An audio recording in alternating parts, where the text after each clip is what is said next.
салому дуруд ба бинандагони шабакаи моҳвораи Паём ТВ. бо дархости зиёди шумо бинандагон дар ин навор бароятон омӯзиш медиҳем ки чӣ гуна бояд ба шабакаи моҳвораии мо пайваст шуд. барои ин харидани мавҷгири нав лозим нест ва танҳо бо пайваст кардани як сараки мавҷгири LMB ё ҳамон галовкаи иловагӣ метавонед ин корро анҷом диҳед. ин мавҷгири ҳотбёрд аст ки бештари шумо аз он истифода мекунед. нигоҳ кунед. ҳотборди 13 дараҷаӣ ва ин ҳам шабакаи PMC Manutу. бо ҳамин мавҷгир шумо метавонед ба моҳвораи Eutelsat пайваст шавед. барои ин як дона сараки мавҷгирӣ лозим дорем, як дона дастақайчӣ ва як дона хамут. дастақайчиро бо хамут рӯи сараки мавҷгирии ҳотборд мечаспонем. симро бо LMB Eutelsat пайваст ва сипас танзим мекунем.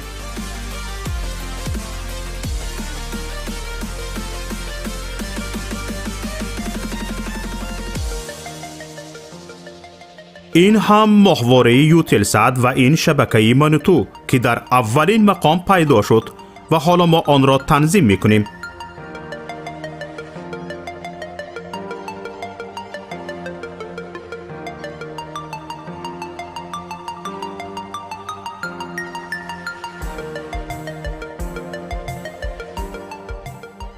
инак моҳвораи Eutelsat танзим шуд ва чуноне ки мебинед фосила байни ҳарду сараки мавҷгирӣ хеле кам аст.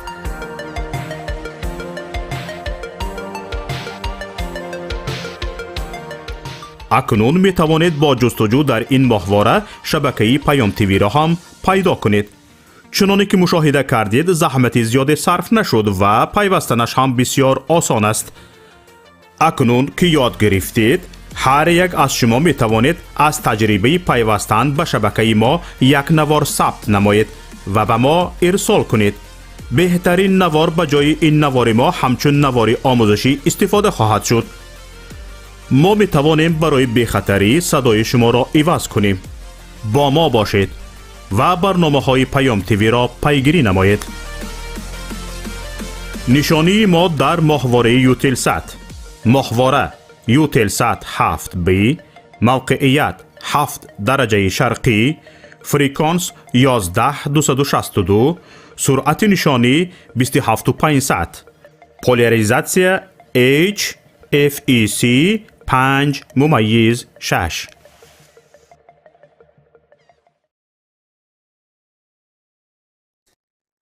خب سلام و درود هموطنان عزیز، بینندگان گرامی. اینک ما باز در برنامه نوبتی شنبگی خود قرار داریم در شبکه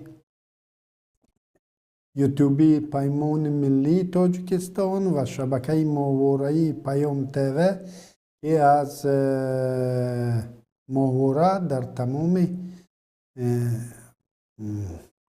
دنیا نشر می شود و تاجیکستان که اکثریت تماشابینان ما در آنجا قرار دارند و این ماهواره دسترسی دارد و از شما خیلی که در ابتدای برنامه خب رکلام بود، از شما دعوت میکنیم که به شبکه ماهواره‌ای ما پیوست شوید و از آن که در تاجیکستان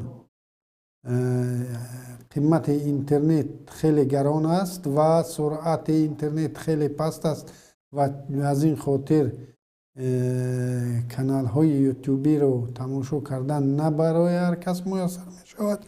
از شما احترامانه خواهش میکنم که با این ماهواره پیوست شوید و ما را پیگیری نمایید. با تماشابینانی که از یوتیوب ما را تماشا دارند، از شما احترامانه خواهش میکنم که با کانال یوتیوبی پیمان ملی تاجیکستان آبونه شوید و همزمان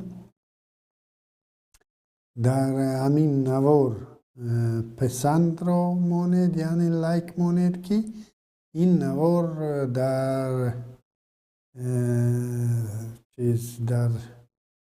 پیشنهادهای یوتیوب هرچی بالاتر رود و هرچی بیشتر هموطنان ما اون رو تماشا کرده باشند. غیر از این در هفته دوم است که در کانال ماهواره پیام تیوی که در تاجیکستان، باز تکرار میکنم، آن رو میتوانید خب بند و بست کنید، یعنی به آن پیوست شوید.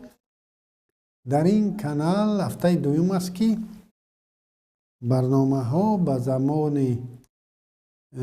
های بنده به زبان شغنی نیز پخش می شوند و ما نیت داریم که این مقدار ساعت ها و مقدار روزها به زبان شغنی را افزایش دهیم و احترامان خواهش میکنیم که همه اون بدخشانی هایی که با این زبان بلدن با ما پیوست شوید و دیگر تاجیکان را نیز که این یکی از خزینه های خوب تاریخی ملت تاجیک است و برای شما هم زیادی نخواهد بود اگر زبان های پامیری نه فقط شغنی، یزگلامی، عرض کردیم وخی، ایشکوشمی را نیز آموزید و بنده نیز خیلی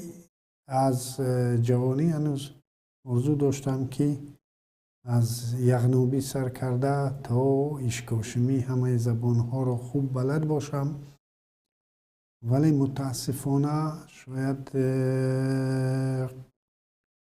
قابلیتم همینقدر، قابلیت ذهنی هم اینقدر نبود که نتوانستم به قدر کافی حتی زبان ایشکوشمی یا وخی را یا یزگلامی را حفظ کرده باشم و خیلی متاسفم از این و از تمام هموطنان خود، هموطنان تاجیکستانی، نابسته از ملیت، خواه قرغیز باشی، خواه ازبک باشی، خواه تاجیک باشی، خواه کدام ملیتی نباشی، اگر از زبانهای قوم و قبیله های در وطن خود محفوظ بوده، سکونت داشته با خبر باشی، این باعث وحدت بیشتر ملی می شود.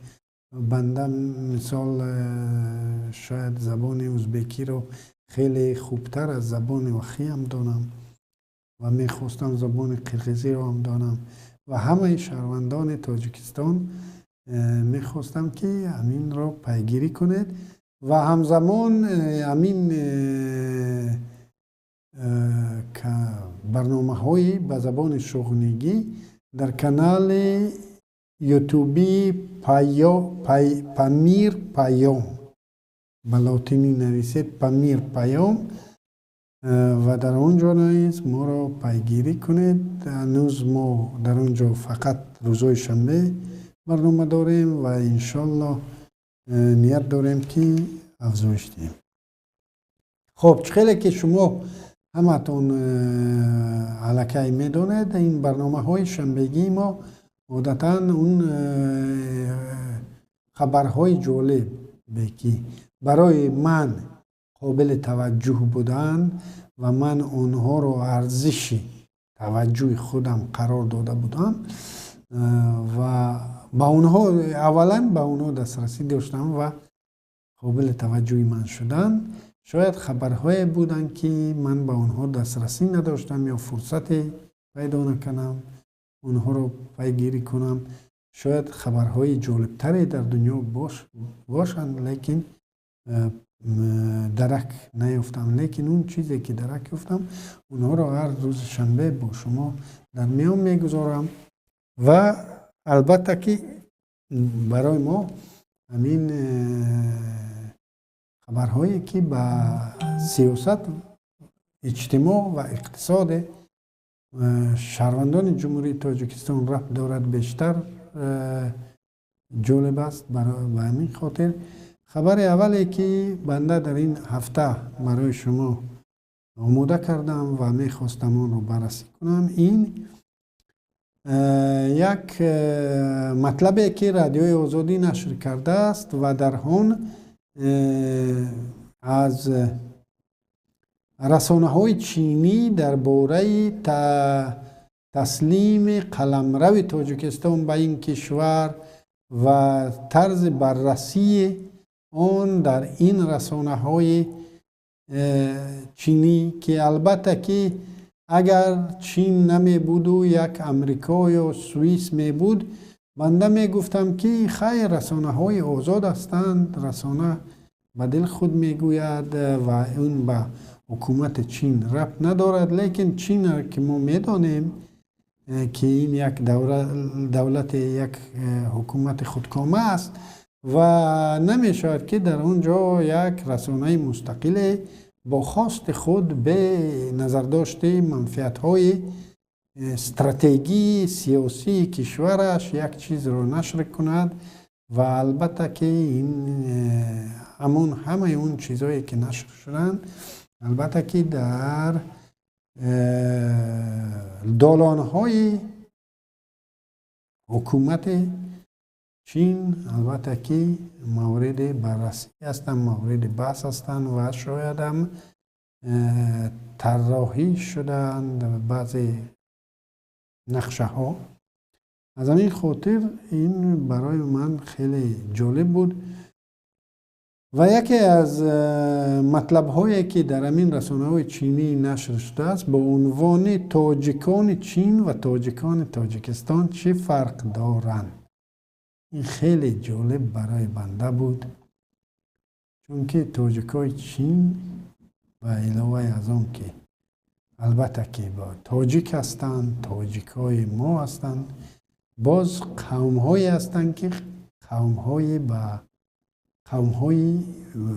در ما که پامیری میگوییم، اینها هم قوم های پامیری هستند و خیلی چیز دیدن اینها برای من خیلی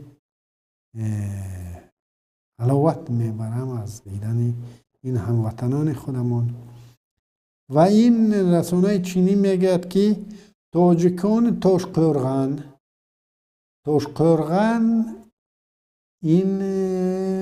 اینا با زبان خب ترکی یا ازبکی یا اویگوری بگوییم گفته می شود، لیکن نام اصلی این منطقه ورشده است، ورشده به تاجیکی است و در اینجا هموطنان ما سکونت دارند و با دو زبان صحبت میکنند، سرقولی و وخی. و این سرقولی و وخی خیلی چی شدن، میکس شدند و یک زبان باز در اینجا از زبان اویگوری هم بسیار واژه وارد شده است و شاید از چینی هم و یک زبان میکس شده است و خیلی مردم خیلی به عنعنه‌های خود احترام میگذارند، به پوشش ملی خود احترام میگذارند و خیلی با دیدن اینها آدم یک جهان دیگری را برای خود کشف میکنند. و این ورشده اونا گفتند که یعنی تاجیکان تاشقرغان در حدود چین با مذهب‌ها و آیین‌های خود از پیش و امروز هم بیشتر به ساکنان منطقه پامیر تاجیکستان مانندی دارند. از این سبب تاجیکان کوهستانی تصور کنید، دقت کنید، از این سبب تاجیکان کوهستانی همیشه برای مستقلیت و جداگانگی خود مبارزه برده اند. ببینید یک رسانه چینی که در آنجا در مورد جدایی خواهی یا سپاراتیسم سخن کردن اصلا غیر امکان است و این رسانه رو و این روزنامه‌نگار را شاید به زندان می‌بردند. او راحت درباره جدایی خواهی کوهستانیان تاجیک سخن میگوید و چی سبب است که چنین گستاخانه همین خیل درباره سپاراتیسم سخن میکند، در حالی که خودش در همه نشست های بین المللی در حتما مسئله سپاراتیسم و تهدید سپاراتیسم و امنیت کشورها اشاره میکند، ولی در اینجا میاد و سپاراتیسم رو تلقین میکند یک نوع. و این یگانه سببش این است که اینها گفتنی هستند که همین تاجیکای چین از قدیم الایام در چین سکونت داشتند. همین گپ در اینجا آمده، یعنی از قدیم الایام در چین سکونت داشتند و از تاجیکستان در اون فرق میکنند که اینا پامیری هستند و پامیری های تاجیکستان همیشه مبارزه بودند برای مستقلیت و جدایی طلبی. در کردید، یعنی اینا گفتنی هستند که همین تاجیکان پامیری های تاجیکستان خوشبخت می شدند اگر امکانشان پیدا می شد که با برادران چینی خود بپیوندند و در قلمرو به وطن خود برگردند. اون زمین هایی که اینها از ما کشیده گرفتند با رشوه‌ای که بر همون افتادند، اینا گفتند که زمین کوهستان پامیر به وطن خود برگشت، به صاحب اصلیش برگشت. و اگر خدای ناخواسته اگر بر عوض قرضهای هنگفت تاجیکستان که از این کشور روز از روز در قرض غوطه میزند، اگر بدخشان را بخواهند و بدخشان را خدای ناخواسته بگیرند، اینها باز همین را گفتنی هستند که بدخشان به اصل خود برگشت، به وطن اصلی خود برگشت و اون بدخشانی های چین و بدخشانی های تاجیکستان با هم پیوستند.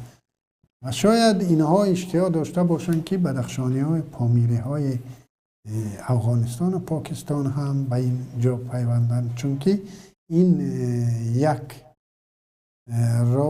کمربند و یک راهی که اینا امروز نقشه کشیده ایستادند.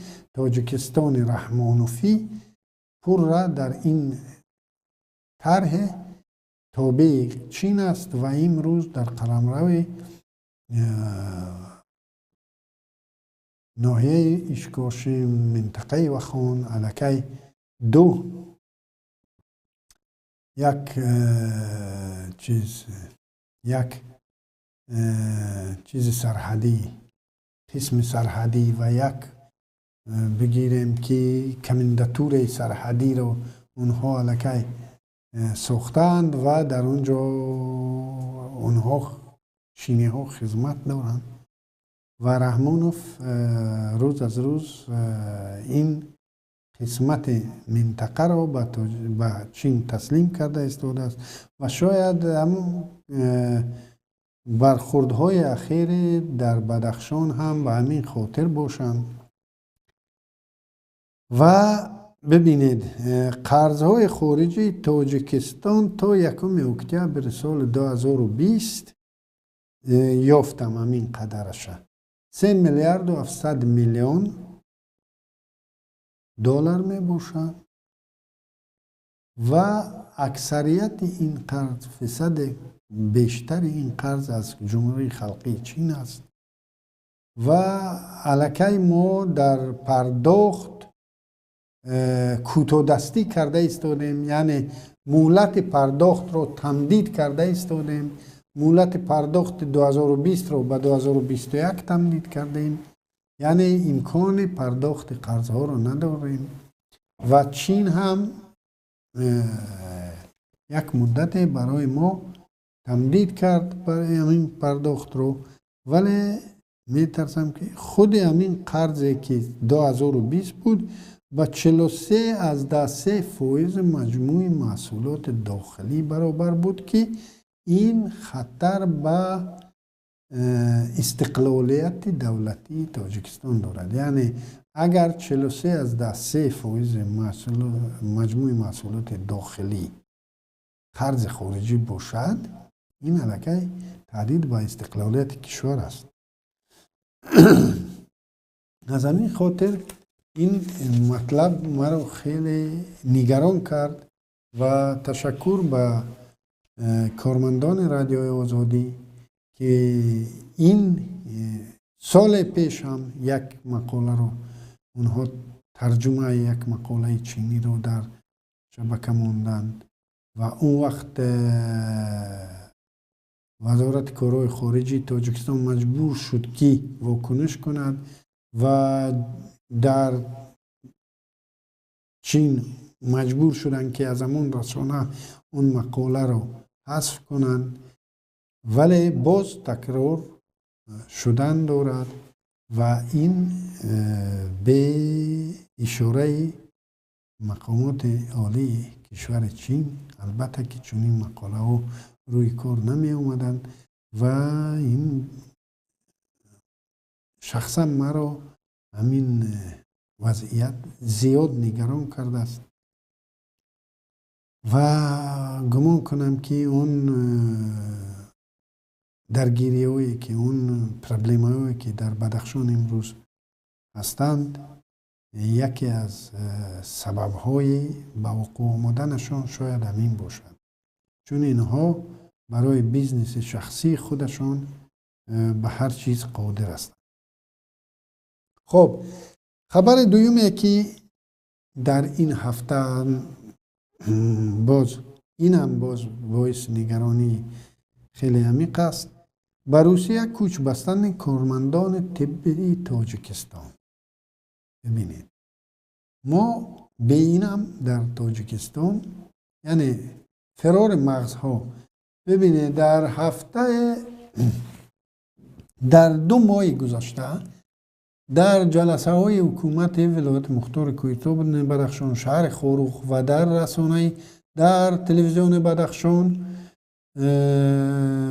به نام گروه های جنایی شهر خاروخ را به آن گناهکار هم از جمله می کردند که به شرافت آنها مبلغ گذاری خارجی به منطقه و به تاجیکستان نمی آید، چون که در اینجا به ثباتی است و حتی رئیس شهر خاروخ هم اخیراً ادعا کرد که مردم همین طبیبان از تاجیکستان به خاطر همون گروه های جنایی شهر خاروخ می برآمدند و اینجا در همین گزارش آمده است که ببینید در ناحیه شهر نو 45 پزشک و پرستار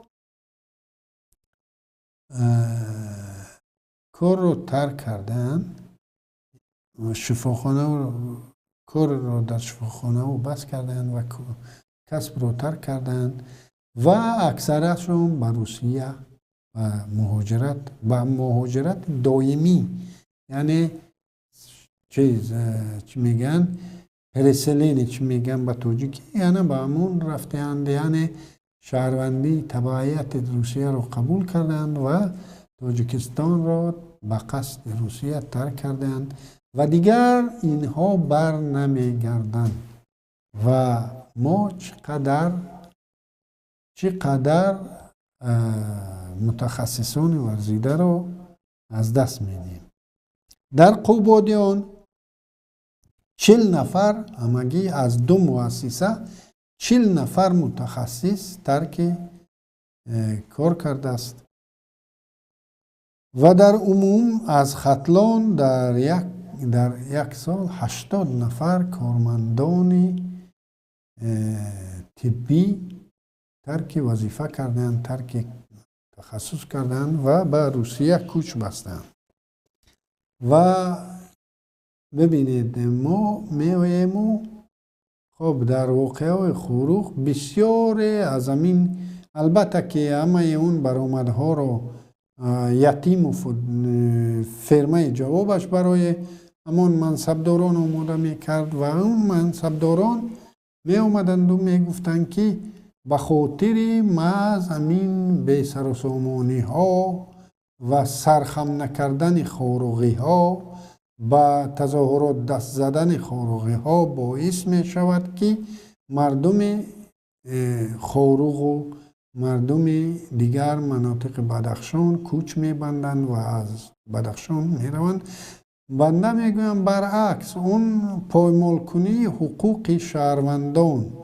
ببینید در خب چند سال پیش یک طبیب یعنی جراح را در ولایت سوخت به خاطر آش خدایی در یک خانه و گفته آنها سلفی رفته آش خدایی خوردنش او را به 5 سال زندان محکوم کردند. و به همین مانند امروز در بدخشان طول 2 ماه تمام کارمندان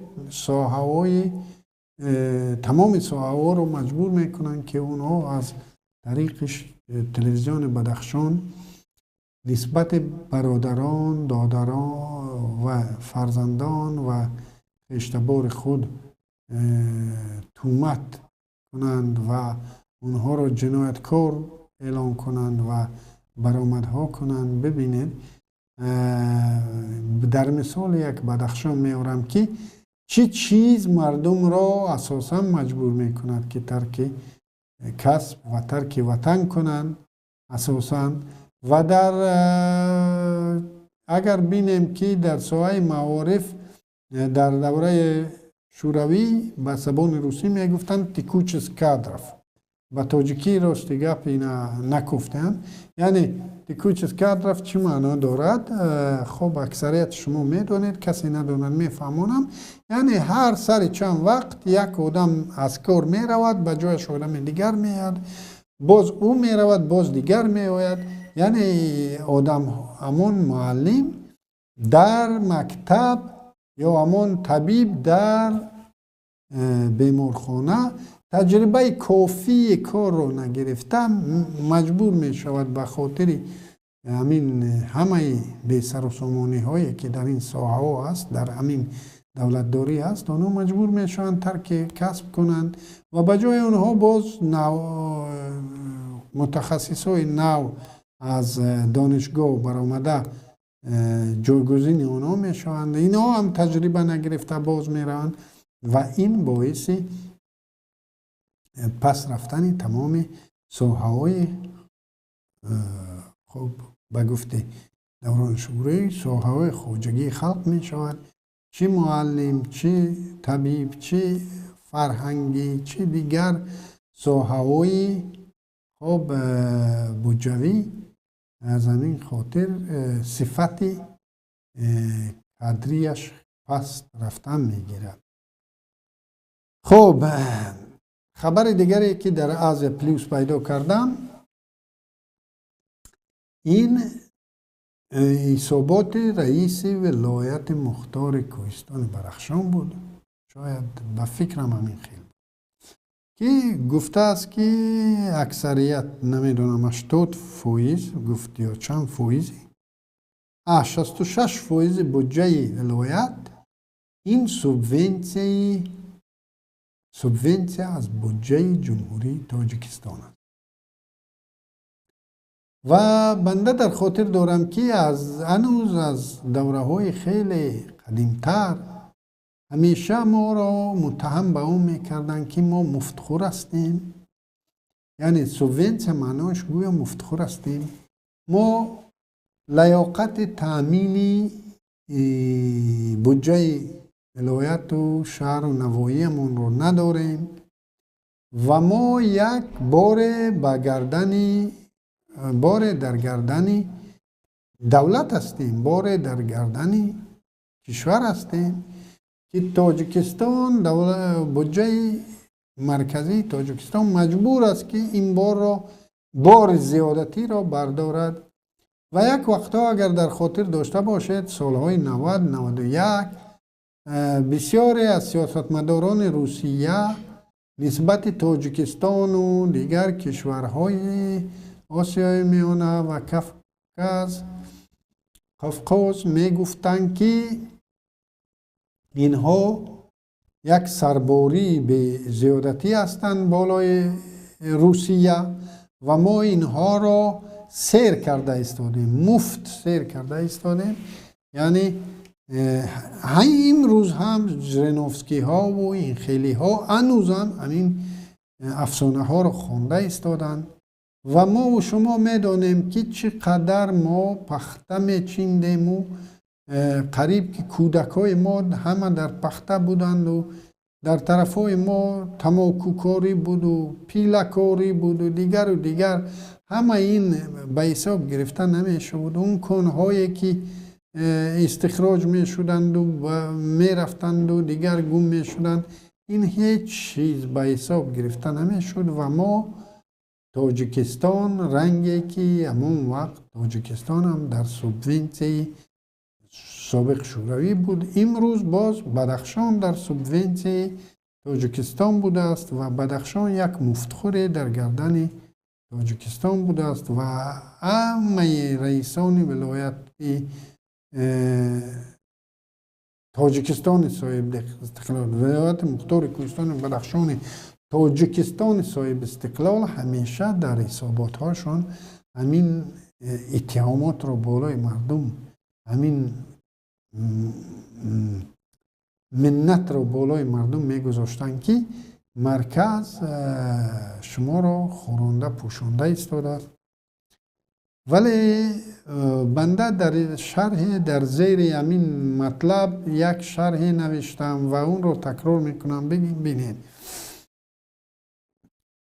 اکثریت اندازهایی که در بدخشان و در دیگر مناطق تاجیکستان نمودهای اندازی که هستند اونها متمرکزانه به مرکز برده میشن. فرض کردیم شرکت برقی پامیر انرژی که حق خدمت رسانیش در تمام قلمرو سابق اتحاد شوروی از همه قیمت بلندترین دارد و هر یک کیلووات اون رو اگر از استحصال تا استعمال حساب کنیم خیلی درآمد هنگفت دارد.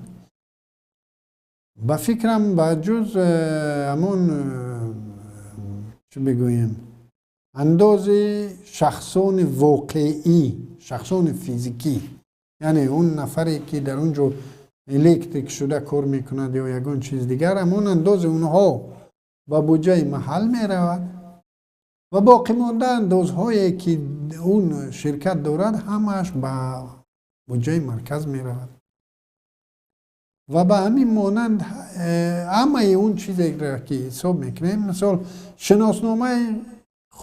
شناسنامه ملی را بگیریم داخلی، اون وقتا به فکرم چیز حدود 100 و چند سامان بود و 80% اون به بودجه مرکز میرفت و 20% اون در بودجه محلی میمون. همین خیلی دیگر شناسنامه خارجی، همین خیلی دیگر زادنامه و خب نامه کمال و انداز راه و همین چیزها را اگر حساب کنیم ما همه اون چیزی را که داریم و یکی از انداز سپارندگان کلانترین در جمهوری تاجیکستان این شرکت های مخابراتی هستند، یعنی همون شرکت های موبیلی و اینترنت رسان هستند که از همه خب بودجه از همه انداز سپارنده کلانترین همانا هستند. خب بدخشانی ها هم که از طریق تلفن صحبت میکنند و در اینترنت البته کشیشتند و ما و شما را همین حالا شاید در بدخشان هم اگر اونها را محروم نمیکردن از همین، باز ما بدخشانی ها همیشه پول ما نمیسپاریم و همیشه ما را هر سر چند وقت محروم از علاقه موبیلی و اینترنت میکنن، نه وابسته از آن که ما هر ماه پول همون سیم کارت هایمون را پرداخت میکنیم، لیکن نه اینترنت داریم و نه تماس داریم. لیکن نه بسته به اون ما میسپاریم و از همون سپردگی ما اندازهایی که ستانده میشن اونها هم کلا پره به مرکز میرن. و ببینید کدام سایه رو که نگیریم ما همه اندازها رو به مرکز میدیم. علاوه بر اون خود بودجه جمهوری تاجیکستان بودجه سوبونسیونی است، سوبونسیونی نه داتاسیونی، یعنی خود بودجه جمهوری تاجیکستان 100% خودکفا نیست و اون قرضهایی که ما گرفته ایستادیم از چین و ماچین، اون قرضها رو خواهیم نخواهیم فرزندای ما میسپارن و هنوز معلوم نیست که بیشتر بدخشانی ها او را خواهند سپرد یا ختلانی ها یا دوشنبگی ها. شاید بعد چند اقتدار اقتصادی و صنعتی و نمیدانم توریستی بدخشان از دیگر منطقه تاجیکستان بالاتر رود و قسمت کلانتری همین قرضهای امروز گرفتگی یکی رو شاید بدخشان سپارد. این هنوز ما نمیدانیم، لیکن در عموم اگر همه همین فیصدها رو حساب کنیم ما باید ما مفتخور نیستیم. بدخشان مفتخور نیست، در گردن یگان ولایت دیگر ما بر نیستیم و ما هم سهم در بودجه کشور داریم و اندک هم آن نیست و این سوبونسیا چنین تقسیم می شده است. سال 2022 بینید 1,142,000,000 سومانی سوبونسیا در بودجه جمهوری پیش بینی شده است که از اون 53% به ختلان اختصاص داده شده است، 27.6% به ناحیه های تابع مرکز و همگی 18.7% به ولایت مختار کوهستان بدخشان اختصاص داده شده است.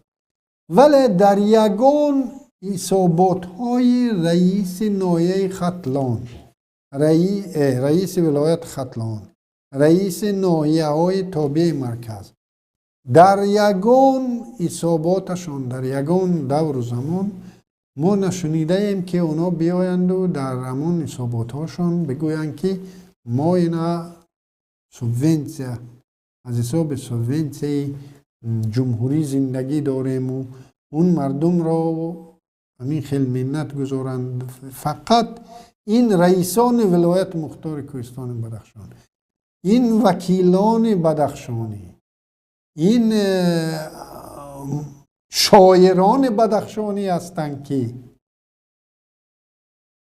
همین خیلی خود کمبین، همین خیلی خود بدبین هستند که میآیند و هر سر چند وقت به ما منت میگذارند و اکثریت مردم ما هم میآید و به این گپا، به این بهتان ها، به این افسانه ها باور میکند و باور میکند که ما واقعا هم یک منطقه هستیم که یک سرباری گران در گردن دیگر منطقه های جمهوری تاجیکستان هستیم و از همین خاطر به همین سوبونسیا ها زیاد دقت توجهم رو به خود جلب کردم همین خبر. خب و یک خبر دیگری که نیز خیلی جالب بود، کارمند دانشگاه ملی تاجیکستان با پاره $2,500 بازداشت شد و پرونده باز شد و ببینید با ماده 247 قسم 3 بند آ اون رو بند و بست کردن. 247 این قلابی است. ببینید قلابی و رشوه‌ستانی این دو جنایت هستند که خیلی از یکدیگر فرق دارند و اگر مثال فساد اداری این یکی از جرم های وزنین است، یکی از جنایت های وزنین است و این با قانون اوف و فکرم نمی غلطید و اینا آمدند امین بنده خدا را با ماده 247 بند و بست کردند. 247 قلابی که قلابی و فساد که دو مفهوم خیلی فرق کننده هستند. اکثریت نفرانی که در تاجیکستان با اتهام قلابی زندانی شده‌اند اینها بیچاره‌هایی هستند که از کسی قرض گرفتند یا از بانک گرفتند یا از شخصان فیزیکی یا شخصان یوریدیکی گرفتند قرض و امکانیت برگرداندن قرض رو پیدا نکردند، بیزنسشون خراب شده است.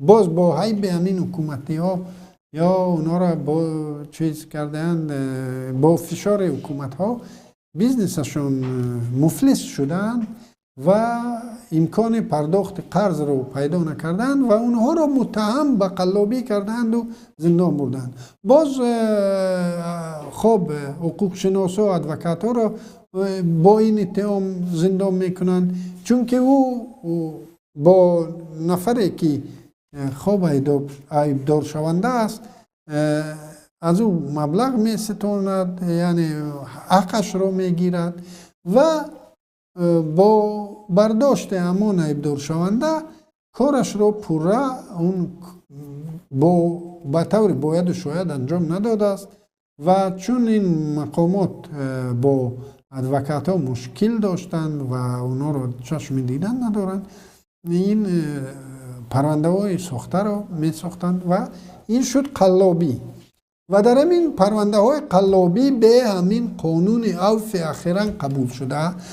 ماده 247 طبق قانونی که کدام 1 سال یا 2 سال پیش قبول شد، همین خیلی قرار شد که اگر اون نفری که با ماده قلابی عیبدار شده است و ضرری طرف جبر دیده رو پوشاند از جوابگری جنایی آزاد کرده می شود و این بند قانون رو اینها انتخابی استفاده میبرند، برای خودی ها این استفاده میبرند. شاید حتی او خب ضرر مادی طرف مقابل رو پرداخت هم نکند، اون طرف مقابل رو قانع میکنند، این آزاد میکنند ولی عزت امانه که 140 چند سوم دیگر برنگرداند یا 1400 چند سوم بود برنگرداند، یعنی آدم پیدا نکرد، اون آدمی که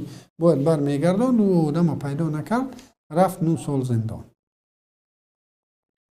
این بنده خدا با رشوه از دستش قپیدن با رشوه برای داخل کردن دانشجو، این جنایت تماما به 247 ربط ندارد.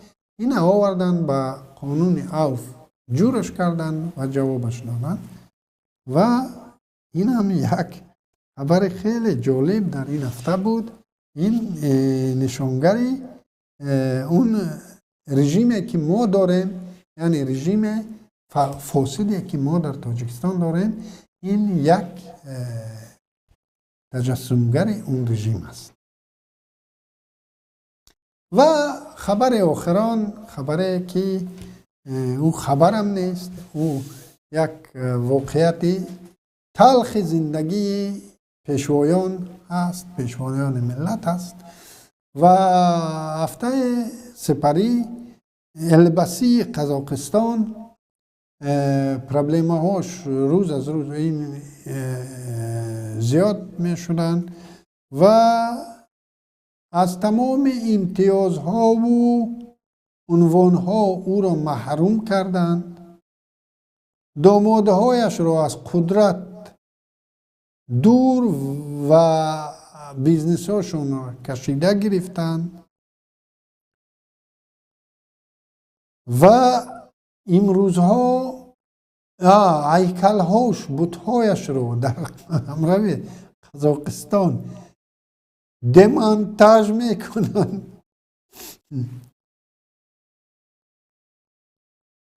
و ببینید به نظر میرسد که یگان قانونی که یگان قانون تعمیلی دولتداری خودکامه خب کارشوی هم نبوده است. در هر ساعت و زمان ما انتظار داشتیم که با رفتن با آمدن یک حکومت انقلابی، یعنی انتظار داشتیم که اگر امین البسی رو یک شورش قیام مردمی از حکومت دور میکرد، اون وقت شاید این را به جوابگری جنایی میکشیدن و شاید همین عنوانهایش را کشیده می گرفتن. لیکن ببینید مردم قیام کرد، مردم قیام را باخت. همین حکومت البسی توقیف، اینا حکومت خب چی بودن؟ یعنی یک جایه بودن، آمد این مردم رو قتل عام کرد، این مردم رو شکست داد و چقدر 10,000 مردم رو زندانی کرد. لیکن نوابسته از این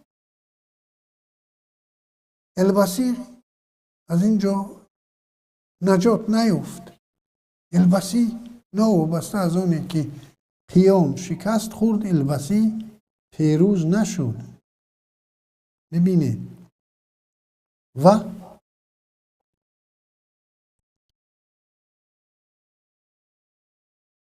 البسی و رحمانوف زیاد مانندی دارند. همه اون کارهایی که البسی کرد رحمانوف هم کرد.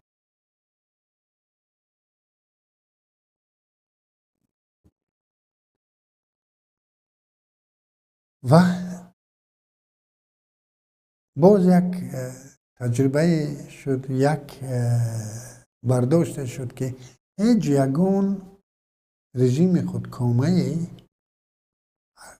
کدام چقدر قدرتمند نباشد، از تمام رژیم های سابق شوروی هیچ کس از همین قزاقستان باور نداشت که در کوتاه‌ترین مهلت همین در قزاقستان یگان واقعی می شود که شد. یعنی قایم یگان رژیم خودکامه قایم نخواهد بود. و چه احمقیه که تو خودت بیایی تمام قانونهای کشورت رو تجاوز کنی، سر قانون رو هر سر چند وقت مثل یک دفتر خواننده بدخوان دخان خط زنی و از نو نویسی، خود را قایم القیامت اعلان کنی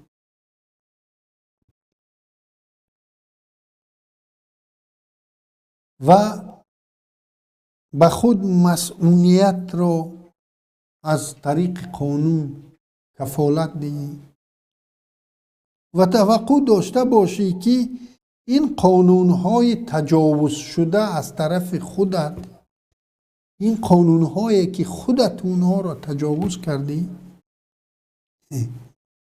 یک روز بیایند و از امتیازهای خودت از دخل ناپذیری خودت دفاع کنند.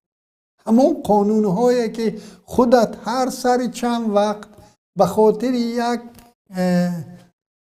ناچیزه اونها را رای پرسی هم عمومی خلقی میگذراندی و پیشوا میشدی و پیشوا حق به حدود انتخاب شدن رو میدادی و نمیدونم از جوابگری جنایی خودشو خشت بارش رو آزاد میکردی و همه کار میکردی و با توقع داشته باشی که پگاه همون حتی پسرت به سر قدرت بیاید و همون قانونهای برآورده خودت برای او یک کاغذ تشناب نشود.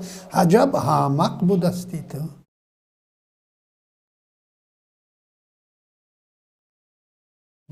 با همین دوستان عزیز من میخواستم که شما در زیر این نوار چیزهای خودتون را شرحهای خودتون را نویسید با همین دلیل هایی که من آوردم برای همین خودکام و دیگر و در همه موضوعی که امروز صحبت داشتیم موقع خودتون رو با ما در میان گذارید. پیشنهادها، بحث ها، دیگر دلیل ها رو بیارید و اونهایی که حتی ضد همین گفته های بنده باشن بیارید گفته هایتون رو و بگویید که خب البسی و پیشو البسی او در قزاقستان است و پیشو تاجیکستان همین عاقبت را نخواهد داشت و همین بحث ها را بیاید باز در زیر نویسید و باز در برنامه آینده شاید به این بحث ها برگردیم. خدا یار و مددگار همه ما و شما باشد. سلام و درود به بینندگان شبکه ماهواره پیام تیوی. با درخواست زیاد شما بینندگان در این نوار برایتان آموزش می‌دهیم که چگونه باید به شبکه ماهواره ما پیوست شد. برای این خریدن موجگیری نو لازم نیست و تنها با پیوست کردن یک سرک موجگیری LMB یا همان گلافکه علاوگی می توانید این کار را انجام دهید. این موجگیری هاتبیارد است که بیشتر شما از آن استفاده می کنید. نگاه کنید. هاتبیارد 13 درجه‌ای و این هم شبکه PMC منوتو. با همین موجگیر شما می توانید به ماهواره یوتلسات پیوست شوید. برای این یک دانه سرک موجگیری لازم داریم، یک دانه دست قیچی و یک دانه خمود. دست قیچی را با خمود روی سرک موجگیری هاتبیارد می چسبانیم. سیم را با LMB یوتلسات پیوست و سپس تنظیم می کنیم.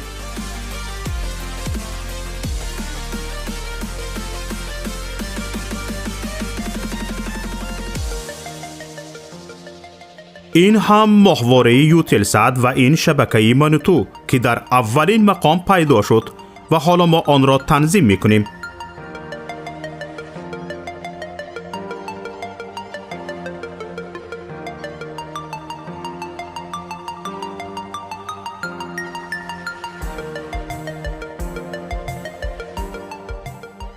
اینک ماهواره یوتلسات تنظیم شد و چنانی که میبینید فاصله بین هر دو سرک موجگیری خیلی کم است.